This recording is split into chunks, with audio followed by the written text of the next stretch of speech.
আমি সবসময় একটা জিনিস পছন্দ করি, গল্পটাকে একটু ভিন্নতা দেওয়া এবং এই যে ক্যারেক্টার ব্যাপার, এই চরিত্রটাকে একটু মানে আলাদাভাবে তৈরি করা। এই চিনতে পারছেন, হচ্ছে রেজাউল কবির চৌধুরী, চট্টগ্রামের মন্টু মিয়া, কিন্তু একে চেনা যাচ্ছে না। আমাকে গুগল কিন্তু কোভিড হিসেবে কোভিড হিসেবে চেনে গুগল, তার মানে হচ্ছে কোভিড-19। কোভিড-19। কোভিড-19 মানে তো নিশ্চয়ই ভুলে যাননি এখন। হ্যাঁ, এটা ব্যতিক্রম ধর্মী চরিত্র। আসলে এগুলো আমি লিখি তো, যার কারণে তারা অভিনয় করতে পারে। এটা ক্রেডিট আমাকে দিচ্ছে না, উল্টো তাকে যে আমি এটা করলাম, ওটা করলাম, এই অভিনয়টা করলাম, ঠিক আছে। এটা আসলে যে গল্পটা আমি কষ্ট করে রাত্র 4:30 পর্যন্ত লিখেছি, এর কোনো ক্রেডিট পাচ্ছি না। শুধু এই লোকটার ক্যামেরার পিছনে ডিরেকশন মানে পরিচালনা, শুধু একটু আমি পরিচালনা করি আর কি, আর তেমন কিছু না।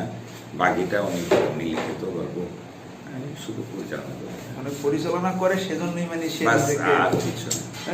নিজেকে সে এমন একটা পর্যায়ে মানে ভাবে, মানে এই যে